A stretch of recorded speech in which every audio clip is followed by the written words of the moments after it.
about to go on.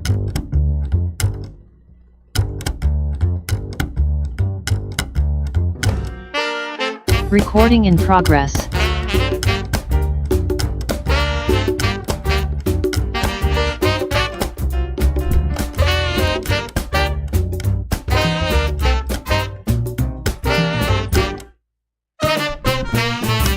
Hello and welcome to Dateline New Haven on WNHH-FM. I'm your host, Paul Bass, inviting you to look behind the headlines on the stories that make our community tick. Well, in this last election cycle, and in the new municipal terms beginning now, the Democratic Socialists of America, DSA, have been making some communities tick. They elected 4 local candidates in New Haven in a year when they made gains nationally. And of course, the election everybody was watching was in New York City, when Mayor Mamdani won as Democratic Socialist. And we have 2 of the people won nearby elections for their second terms in office as council members. Abdul, Osmanu, a regular here on the show from Hamden's council, and Nate Simpson, who's been filling me in on New Britain, where he just got elected to a second term on the councils. Welcome, gentlemen. So what's the day? Is DSA storming the barricades? What's it looking like? Interesting. I think that what I would say is there's a message, an organized base of folks that really see a moment needing to be met politically, whether that's nationally, speaking to certain state issues, and I think in our case locally, and it's a message that's resonating with a lot of folks, in this day and age. So yeah, continuing to push and chart the course, but I don't know if we're like knocking barricades down in our neck of the woods yet. Well, Democratic Socialism had a history of working within the Democratic Party through a group called DSOC, Democratic Socialist Organizing Committee, in the 80s. They merged with something called NAM, National New American Movement or something, became DSA. And we didn't hear a lot from them until Bernie Sanders, at least the mainstream didn't hear a lot about them until Bernie Sanders ran for president in 2016, electrified people with a message of challenging corporate power and the way Democrats done business, speaking more economic populist message. And people around the country started running. And then we had Mamdani's election. And the one people overlooked was also Jersey City was a big one where the candidate who was not a DSA member, but pretty left, won with 2 members of the Democratic DSA on their board last week on a runoff election. But you guys aren't new to this. You've won before. I think when you won your first term, Abdul, weren't there 3 DSA members on the Hamden Council? So it was 2 DSA members on the Hamden Council, and 1 DSA member on Board of Ed. So it was, Justin Farmer, as well as Miriam Khan, who, was on Board of Ed. And so now it's you, and there is a second Hamden person, right? Yeah, Maureen Crouch. Because in between that first term, Lori Sweet really kind of joined the small little cadre group, I guess we would call it, of DSA electeds. So we kind of became a state rep. Yeah, so before she became also a state DSA rep. State rep now for Hamden as well. Yeah. So what does that mean? Hamden in recent years, it was always a little more conservative suburb of New Haven. Yeah. Then all of a sudden it had a higher vote for Democrats in the president's election, like Hillary Clinton got then in New Haven. What's happened in Hamden? Why? How specifically is the Democratic Socialist message resonating in parts of the city? I mean, I think one of the things we've been able to really do is tailor that message to some of the immediate issues that exist in Hamden, where one of the more funny and ironic things is, one of the things we've talked about as socialists in Hamden is fiscal transparency, and really being astute and honest in how we talk about some of the struggles that we have as a municipality, where that's led us. And how that's so specifically, I know you guys rejected a budget. Was it because they weren't being honest about the debt or about taxes going up? What were the issues? Yeah, I think the one funny thing about the budget is I think both of the budgets that were produced, whether it was, the mayor's budget or the budget that the council came up with, were both budgets that I'd say were, had certain key core issues that made them problematic. It was more or less just the council budget that we arrived on was something that I think would put us in a maybe slightly better long-term What were position. the problematic issues? I know there were charges of dishonest accounting. Yeah, I think really when we're looking at some of the revenue projections that folks decided to put into the budget, whether it was assuming that we were going to get $5 million or $2.5 million from red light and speeding cameras, and that was something that we can put into the general fund budget, which by state statute you actually cannot do that. Now we're going on year 3 of me trying to explain to folks that. or it was certain cuts that were assumed to be made due to spending freezes in the middle of the fiscal year, which still yet to be determined whether those cuts were actually, those freezes were actually done. Because we haven't received an audit from like 2000. I think the last audit we had was 2022 to 2023. So kind of budgeting. So what's the socialist perspective, or maybe there's just good government perspective? What's brought to that when you look at these issues? I think transparency about where we are, where I think there's been folks that have alleged of certain improprieties and people doing things that were maybe corrupt, whereas I think it's just an example of folks failing to actually clearly communicate where things are. Where I think people that live in this town, whether they're renters or homeowners, actually deserve to have like the ability to transparently know where their money is going to. And at least half a hand has become more urban over the years. And you define absolutely. that as density in terms of income, in terms of racial diversity. Yeah.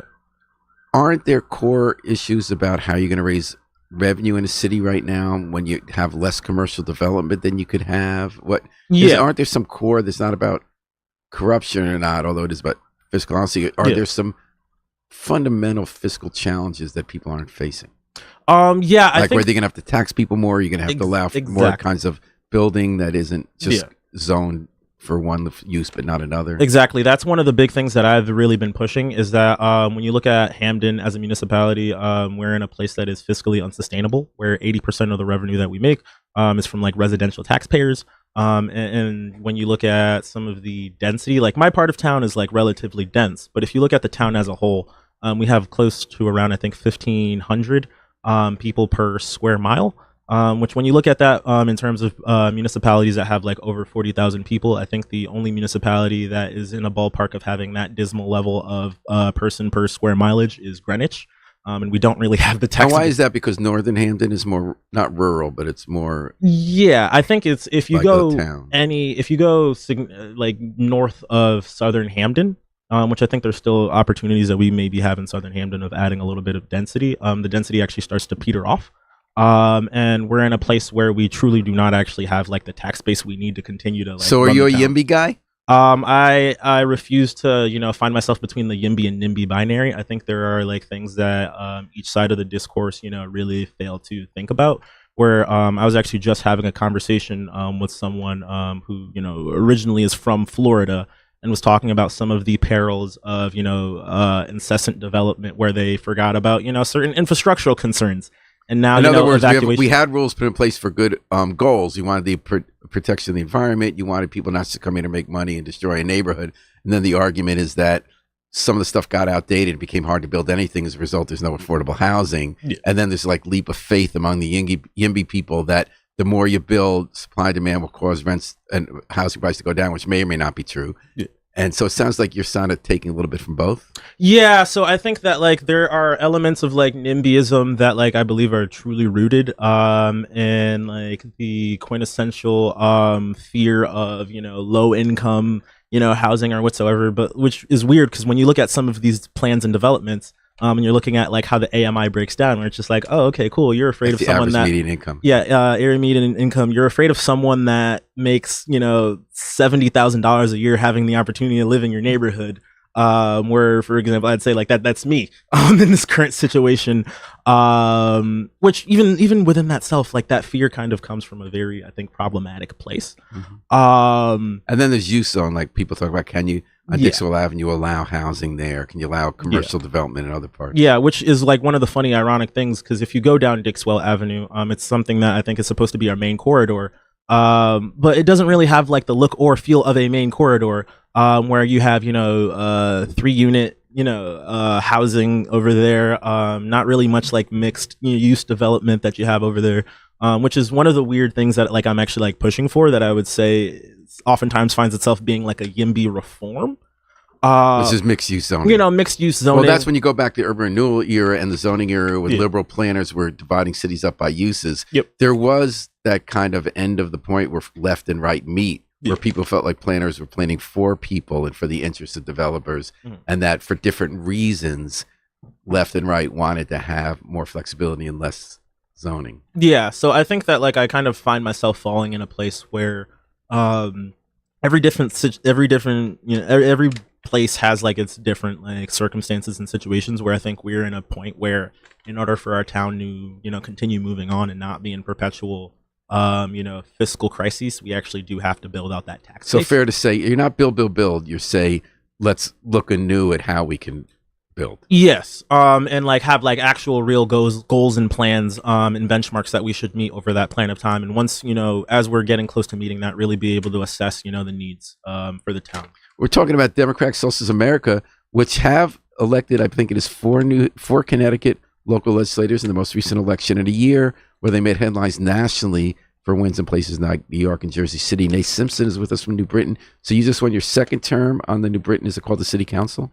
So actually, in New Britain's case, we have If you get close to the mic, yeah. Oh, I think in New Britain's case, we have the maybe not unique but unusual circumstance where we have instead of a city council, we have a common council. So way back in the day, we mimicked. What's the difference? So back in the day, we used to mimic the federal structures legislature, whereas an alder person, the office I serve today, would act as the senator for your district, and further, the district would be made up of individual polling places, which you would elect your city council members from. Oh. So what is it now? So it's still the common council because it's when the alder people meet, the city council met along with the mayor. Nowadays, we have the same legal mechanism. It's just the city council isn't actually an elected office, but it's what everybody understands. So who makes the laws? The laws are made by the Common Council, which is comprised of the alder people being the legislative and the mayor being the executive. So you're basically an alder. I'm an alderman, yeah. Like we have and they call them aldermen still. Yes. Even the women? Well, no, I go by alder person. I identify as a man. New Haven, they changed it as alder. But in any case, so that's your second term. We were talking before we went on the air. Your situation is a little different from Hamden, which is that even though New Britain is a city, and what's the population? About 74,000. So it's a little bigger than Hamden, but it's really known as one of the cities in New Haven industrial past, a very diverse population like Hamden. You've had 12 years of Republican mayor, Aaron Stewart, who is now retired, is running for governor, and you've just elected your first Democratic mayor in 12 years, correct? Yes, and prior to that, there was one term of a Democrat, and then it was maybe 4 or 5 terms of a Republican before him. But there are more Democrats than Republicans in the city, right? It's around 3-1, yeah. Democrat. Yep. And is it also, did the alder makeup change on the council, or was it before all Democrats, or is it all Democrats now? Compared to the last term? Yes, it was 8 Democrats, 7 Republicans, with me being the only working families Democrat. Now there are 10 Democrats, 5 Republicans, and there are now 2 working families Democrats. Who are both, but you're the only DSA. Correct. And so, I'm sorry, it went to 10 to 5 from 8 to 7. So what happened? How did New Britain become more democratic? Other way around, went from 8-7 to 10-5. Yeah. It's not necessarily that we became more democratic overnight. It's that candidates like Aaron Stewart have what I describe as like a home field advantage, right? So you grow up in the school system, you grow up in the city streets, drinking the city water. You develop these interpersonal relationships that will support your political efforts down the line. Nate, would you mind moving the mic a little just so you could be head on it? Maybe face me. Yeah. How's this? That's good. Gotcha. So, yeah, I think candidates like Aaron Stewart have the avenue to develop those local relationships that will support a mayorship or a candidacy, regardless of whether their politics actually agree or not. Mm-hmm. And I would find on the doors a lot of the time when I would ask people, they would go, I like Aaron Stewart. She's done a lot for the city. And why did the Democrats have candidates that people liked? They had candidates that they liked, but I think that's something that the Democratic Party in particular, and I'm saying this because I take part ownership of it, is that our messaging doesn't connect with people's day-to-day issues too often. Are you talking now about New Britain, Connecticut, nationally?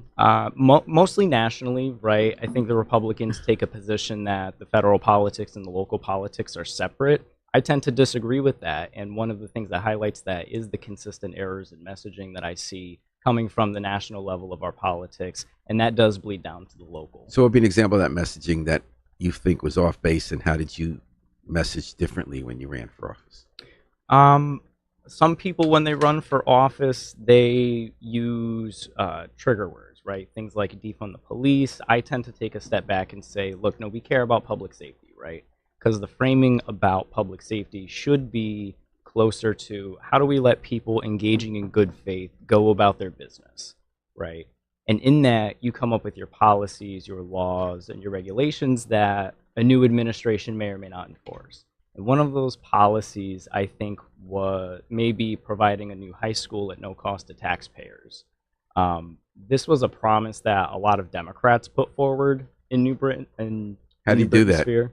Exactly. That's why I don't put it forward. To me, that says possibly instituting charter schools, leaning into private education, which so Democrats run for us, New Britain said, let's build a new high school and not pay for it? Not pay for it. It's just the logistics aren't there for it, in my opinion, and so I'm hesitant to promise that, right? And it's, so are it's you this with Abdul here on fiscal responsibility being an issue that Democratic socialists should embrace, or transparency? Fiscal responsibility Fiscal responsibility is a set of values you need to implement to actually get things done, right? And that doesn't come with a capitalist label or a socialist label or a Republican or a Democratic label. We don't get to change the fact that dominoes fall, but we can change the direction in which they do. So it'd be an example on the ground, not promise a high school you can't afford to build? Right. That can be a start.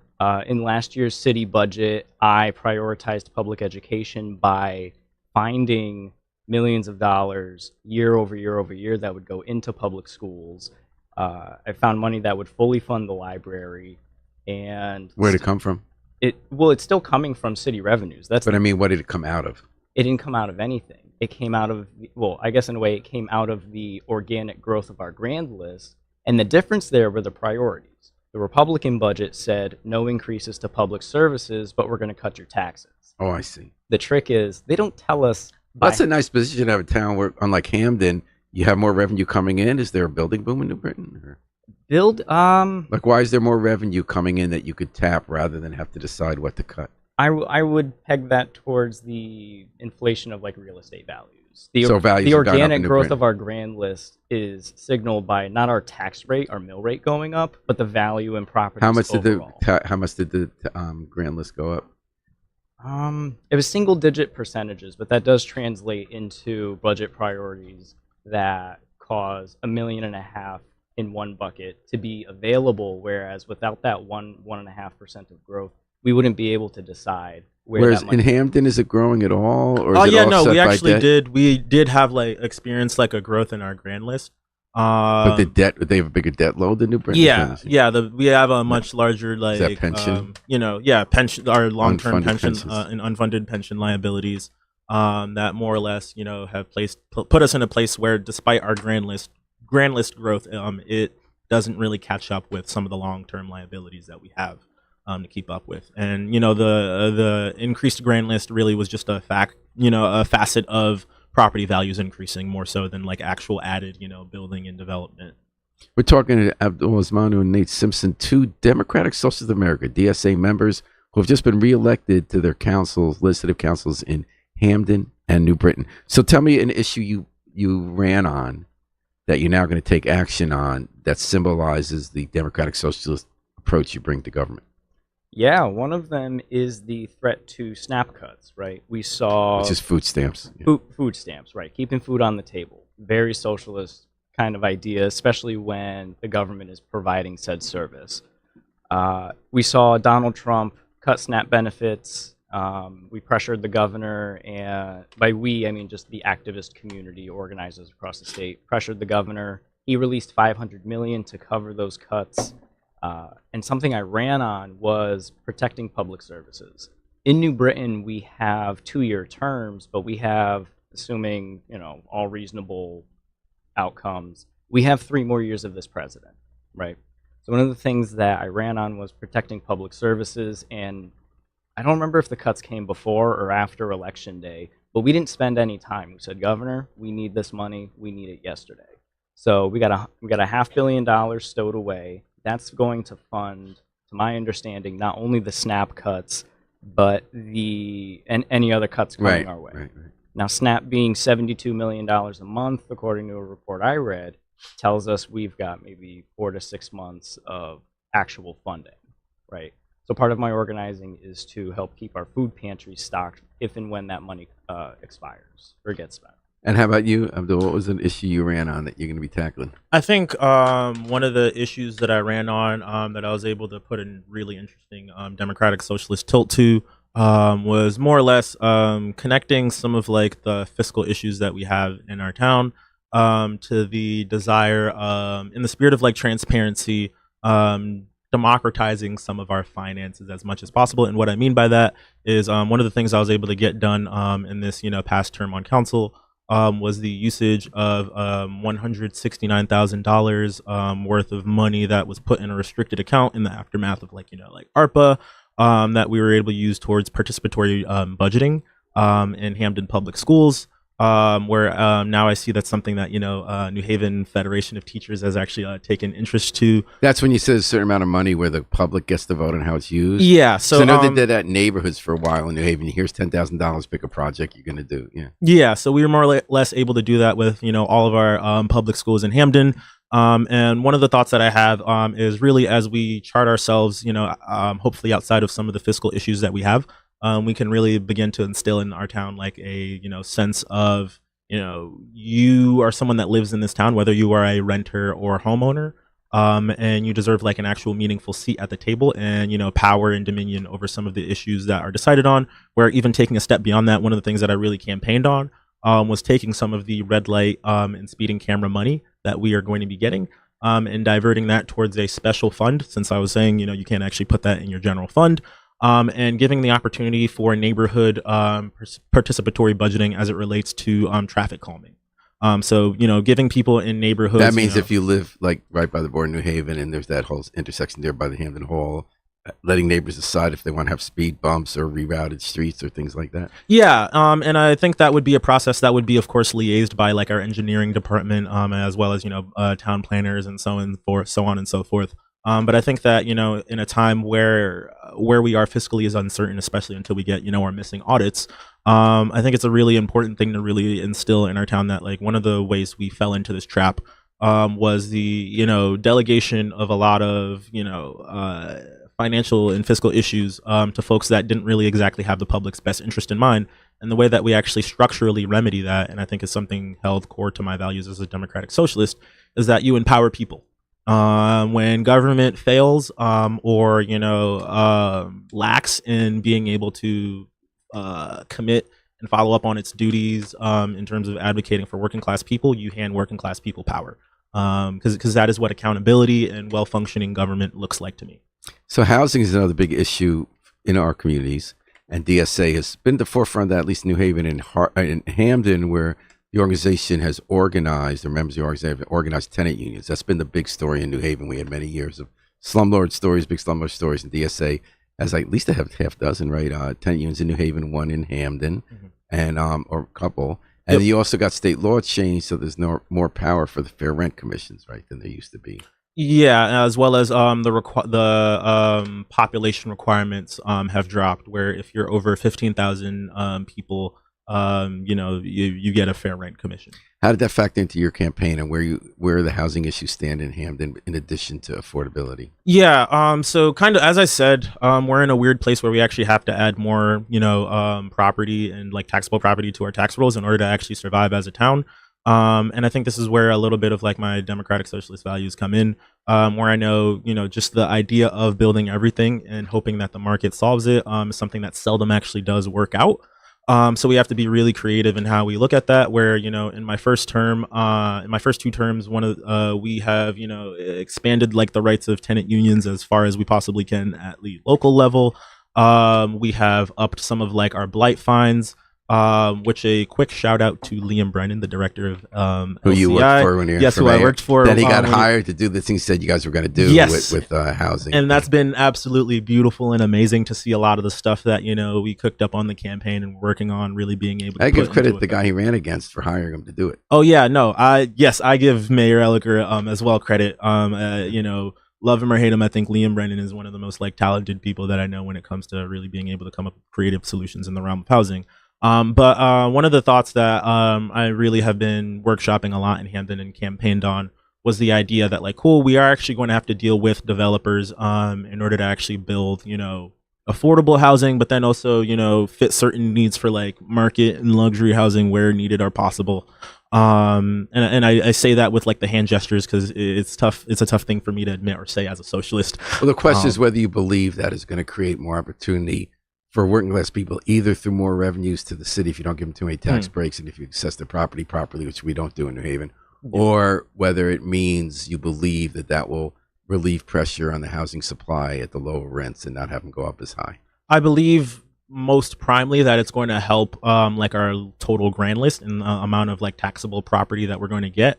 As it pertains to affordability, I'm a little bit skeptical, which is why one of the broad ideas that I was talking about during the campaign was, taking advantage of some of the, new revenues we're going to get from some of the blight fines, as well as the idea from a fellow counselor of creating like a housing trust fund, and pairing that with our registry and inspection sort of, housing department that we're like working on piloting and getting up and running in like the coming fiscal years. Just so I can follow all the steps you just made. Yeah. So you have higher fines now for blight? Yes. Did they exist before, or is it just that you made them bigger? They didn't really exist. I mean, they existed, but they were So rather you have low. new blight funds that you're going to have. Yeah. And you want to use them to do what? We want to pair them with like our housing trust fund that we have. What does that do?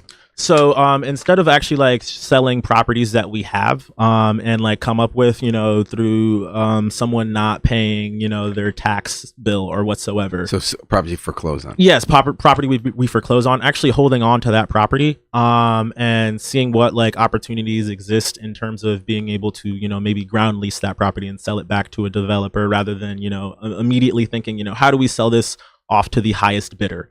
Making sure that like the way in which we're treating that property gives us, save it for affordable. Yes, housing. we save it for like affordable housing, and where we can make like a decent profit off of, working with, an affordable housing developer pursuing that. So the idea is, using that alongside like our landlord registry that we're trying to come up with, where of course there would be fees for that.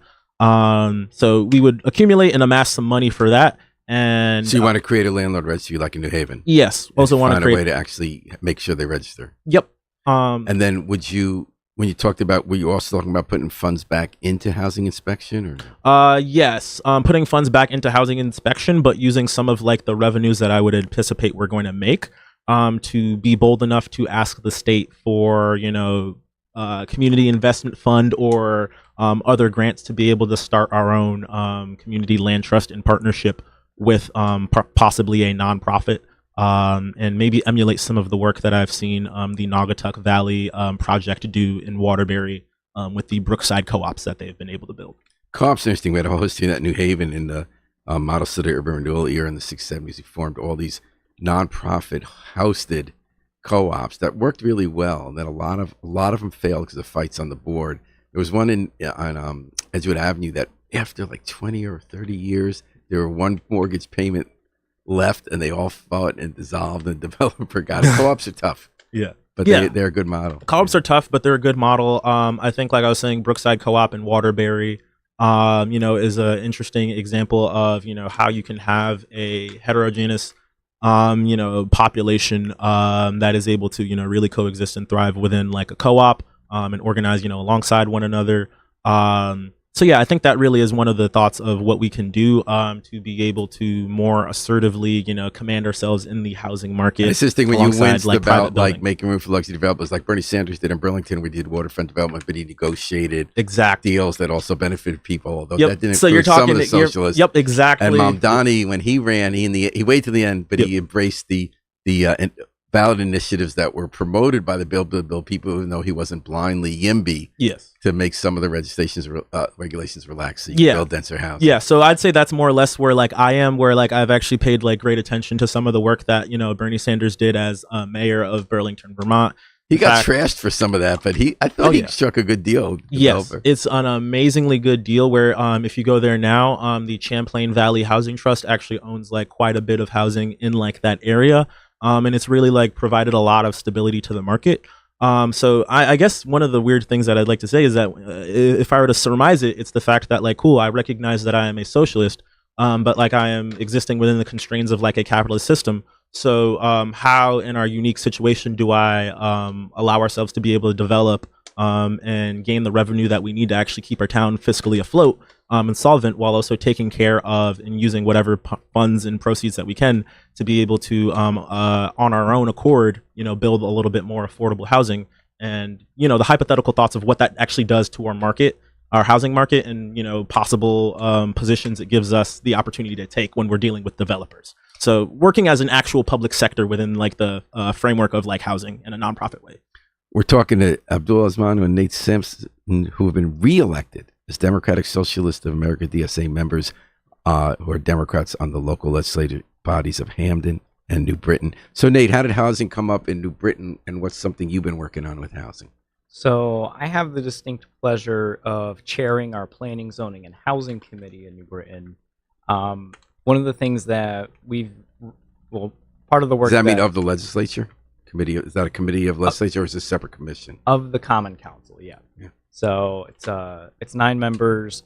In New Britain, the Common Council the Alder people are the zoning authority. Oh, okay. Right. Well, we are New Haven, but we also have a zoning board and a city plan commission. Certain things get decided by them, and certain things have to come back to the alders for final approval. Right. So that's true in your case too, like individual properties versus policy. No, we're the direct zoning authority. So like a lot of cities have the zoning board and then the zoning board of appeals. Mm-hmm. The board of alders, for all intents and purposes, is the zoning authority. So they come to you and they want a new sign up that's bigger than the rule says. Yeah, if they apply for a variance, they have to come before my committee. We have to hear about the 3x2 sign that they want to put up and say, is this in our characteristic? Are these in the characteristics? I hope of you our always say neighborhood? yes. Yeah, those rules are stupid. Yeah, don't get me wrong. There are rules on the books, but personally, the difference between a 5 and a 6 foot fence probably isn't going to address the bigger needs here, right? And when it comes to housing, it's very interesting. I've been reading some laws that are already on the books. I don't think it would be strategic to mention which ones here, but I think municipalities do have the ability to play a greater role to take on housing directly. And that's not to say necessarily regulate the relationship between the landlords and tenants as is. That's to say, how do we get housing established as a public good? Will you let the public sector participate in that market?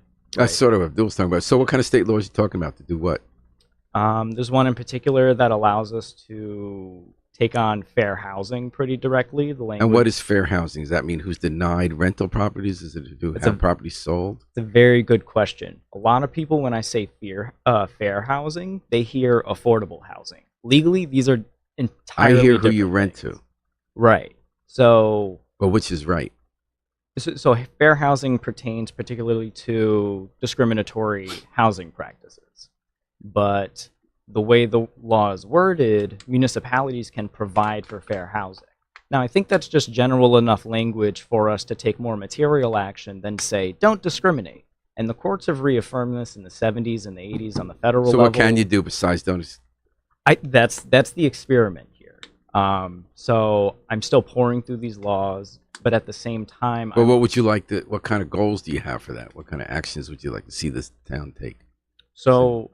It's not necessarily what the town would take. It's what I want our residents to have, right? I want our residents to have dignified, fair, and really stable housing, right? People can't develop roots if they're constantly being evicted from one place to another, or they're being gentrified. So you're saying, from in addition to discrimination in who you rent to, you're thinking it could be expanded discrimination in how evictions take place? I'm saying I think municipalities might have the wiggle room to be what's called in the legislature a lot of the times, a housing provider. Meaning? Meaning they can rent out units directly. If they don't own them. Or if they do own them. There's actually... we have housing authorities that own property and rent them. Right. So what would be the difference here? So the difference here would be what it could be, right? Is if cities were able to set up a rent-to-own system for the entirety of that person's tenancy, they would pay rent to the municipality, generating revenues, and you can use that for whatever because none of that is established, right? And then they own at the end. They own it. Well, what kind of properties are we talking about? City owned, housing authority owned? These would, I guess in a basic sense, city owned. And through that, with the work of tenant unions, municipalities have a lot of leeway to execute contracts when it comes to leasing and rentals, which means if the city were to own a building outright, they could handle all of the negotiations collectively in one shot, guarantee people fair leases, and give them a vehicle to have the housing I just described. So I'm trying to figure out, and I'm sorry being a little dense, how's this different from just public housing? You don't own public housing at the end of it, right? And that's a fundamental difference. That's really interesting. And that you see as a model through fair housing, they can't just do it on their own right now? I think that question has yet to be answered. Very interesting. And take some brave sounds like policies some creative. to address it. So before we let you guys tell us a little bit about yourselves, Nate, did you grow up in New Britain? Born and raised. Just real quick on the housing model. Yeah. During somebody's entire tenancy, the city would still be collecting revenues. So you can use that to do things like fund education, take care of the units, and even use that revenue to offset everybody else's taxes. So you don't have to leave homeowners behind by giving people good housing, right?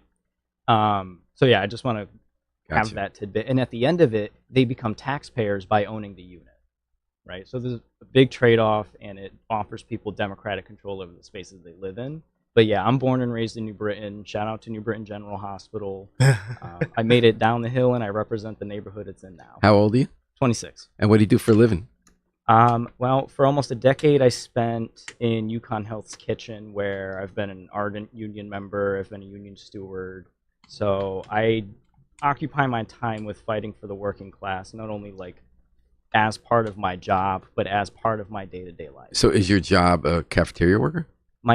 So I left it about a month and a half, or probably 2-3 months ago at this point. But up until then, I would be the guy to make sure that the food we give patients isn't actually harming them, right? I can't tell you how many people come into a hospital fresh from a heart attack and they go, I want a burger and 12 salt packets. Like, with love, no, we can't do that. Which hospital is that? Yukon Health. It's our state's only public academic research hospital. Where is that? It's in Farmington. Okay. And what are you doing now? Now I'm actually putting a lot of my time into figuring out these fair housing laws, because I'm asking the housing lawyers, and just nobody knows about the case law regarding these laws on the books.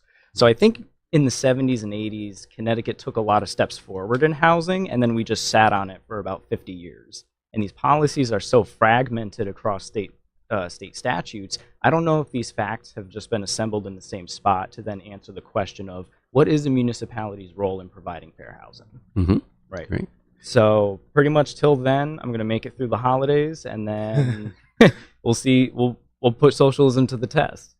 All right, Abdul, were you school still? Abdul? No, I think that's been the funny thing. I've been around for like long enough that like everybody, always thinks that I'm still in school.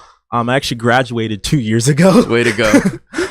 Yeah, I'm 24. I ran for council while I was, 19, got sworn in on my 20th birthday, which was like really cool. I think a little quick thing to add on the housing thing. I think we have like the beauty of the 2008 decision between the Property Owners Association of New Haven versus the City of New Haven in terms of like rental registries, where if you kind of read that decision, there was like a wide range of powers that I think are really now granted to or implied to municipalities through the ruling that came through there, where I guess I'm going to be a little less facetious than Nate here. I think we at the local level, it is, far past due time to actually propose the idea of passing just cause eviction ordinances, where we have, time after time, looked at the state to, take that up. But I think our state legislature in many times is, in the past couple of years. Or is that you need enabling legislation? I believe we don't actually need a enabling legislation to do that, because it's not anything that like directly, it's something that isn't directly preempted. But then also when you look at like the case law that already currently exists, I believe that since people that are over the age of 62 and people are disabled have the right to actually have just cause eviction protections, there is previous case law that suggests that so far as we're able to keep our good word on making sure that people that are disabled and over 62 have just cause eviction protections, there's actually nothing wrong with expanding that. It would be more or less just coming up with the right legal mechanism to be able to enforce that in a way that doesn't quite intervene in the relationship between like the landlord and tenant and the landlord starting the eviction process, more so as like an intermediator or intermediate of that. So I think the legal framework of how you actually place that in is more or less the question rather than whether you can do that or not. I was going to explain about myself, but you could. Yeah. No, I was just going to say. So you're saying Explain yourself.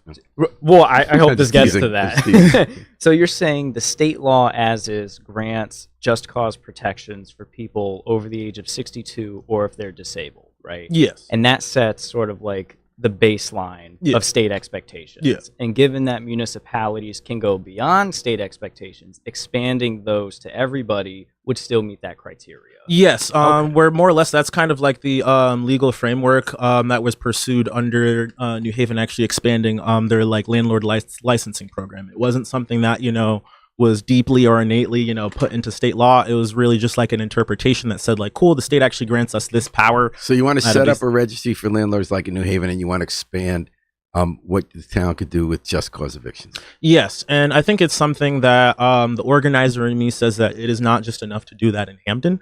That is something that I want to be able to partner with other, legislative elected officials in the state to push.